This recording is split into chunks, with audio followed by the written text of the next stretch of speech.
આજે બનાવીશું ઘઉં અને ચોખાનો ઉપયોગ કરીને કુરકુરે। તમે સાંભળી શકો છો કેટલા સરસ ક્રિસ્પી બન્યા છે।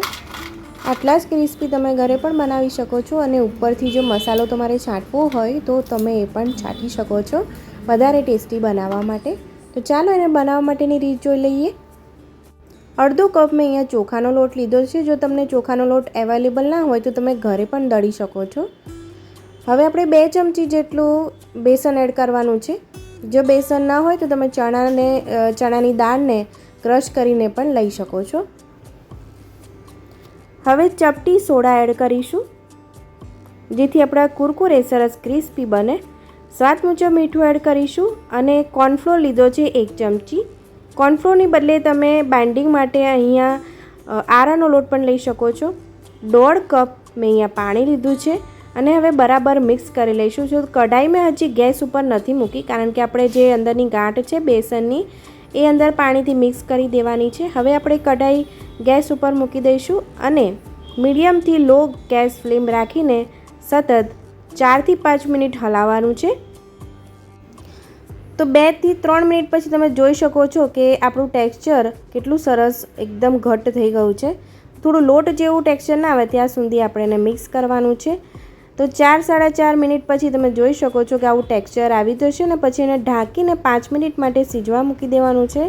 તો નીચેથી બળી ના જાય એના માટે મેં અહીંયા લોઢી મૂકી છે અને લોઢીની ઉપર આપણે આ કઢાઈને 5 મિનિટ સુધી થવા દઈશું।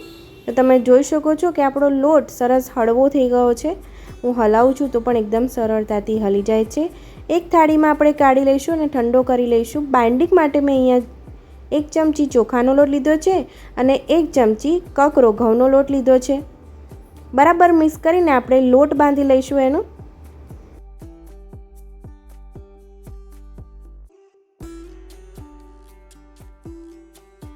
તો તમે જોઈ શકો છો કે સરસ એવો લોટ બંધાઈ ગયો છે।